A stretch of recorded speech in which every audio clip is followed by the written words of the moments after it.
Hello friends, வணக்கம். இது உங்கள் Sri Sai solar power. So Dharmapuri மாவட்டத்தில் நல்லம்பள்ளி அருகாமையில் சேஷம்பட்டி அப்படின்ற ஒரு வில்லேஜுக்கு பக்கத்தில் குறும்பட்டின்ற வில்லேஜுக்கு சோலார் அமைத்துக்காக வந்திருக்கோம். இது வந்து பார்த்திங்கன்னா முழுக்க ஒரு ஆஃப் கிரிட் சிஸ்டம் தான். ஸோ இது வந்து பார்த்திங்கன்னா ஒரு 7 லைட்டு, ஒரு 2 ஃபேனு, ஒரு மிக்சி இது மாதிரி ஓடணும் அப்படின்னா இந்த சோலார் அமைப்பு உங்களுக்காக தான். ஓகேங்களா? ஸோ நம்ம இந்த ஒர்க்கை வந்து எப்படி பண்ணியிருக்கோன்னு பார்த்தீங்கன்னா, எலக்ட்ரிக்கல் முதல் கொண்டு நாமளே பண்ணி கொடுத்துருக்கோம்.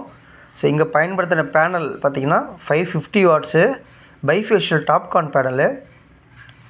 வீட்டு கூரை மேலேயே வந்து பார்த்திங்கன்னா நீட்டாக நம்ம கலாய் பைப், ஜிஐ பைப்னு சொல்லுவாங்க இல்லையா, ஸோ அந்த பைப்பை வந்து பயன்படுத்தி எந்த ஒரு சேதாரமும் இல்லாமல் பேனலை வந்து நீட்டாக ஷீட் மேலே போட்டிருக்கோம்.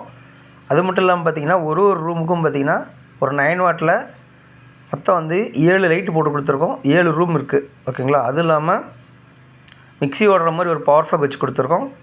ஸோ இந்த ஒர்க் ஃபுல்லாகவே நம்ம வந்து எப்படி பண்ணியிருக்கோம்னு பார்த்திங்கன்னா நீட் அண்ட் க்ளீனாக பண்ணி கொடுத்துருக்கோம். ஸோ இன்வெர்ட்டர் பார்த்திங்கன்னா சன்ப்ளஸ் ப்ரோன்னு சொல்லிட்டு 1100 VA. ஓகேங்களா? ஸோ 880 வாட் வரைக்கும் ஃபுல் லோடு வந்து நீங்கள் வந்து எடுத்துக்கலாம். ஓகேங்களா? அது மட்டும் இல்லாமல் இந்த கஸ்டமர் வந்து டிவி ஒன்று பயன்படுத்தணும்னு சொன்னாங்க, 32 இன்ச்சு. ஸோ அதுவும் பயன்படுத்துகிற மாதிரி எலக்ட்ரிக்கல் ஃபுல் அண்ட் ஃபுல் எல்லாமே நீட்டாக பண்ணி கொடுத்துருக்கோம். அது மட்டும் இல்லாமல் பார்த்திங்கன்னா ஸ்ட்ரீட் லைட் வந்து 24 வாட்டில் போட்டு கொடுத்துருக்கோம். இது சோலார் அமைப்பு தமிழ்நாடு ஃபுல்லாக பண்ணி கொடுத்துருக்குறோம். மிக்க மகிழ்ச்சி. நன்றி.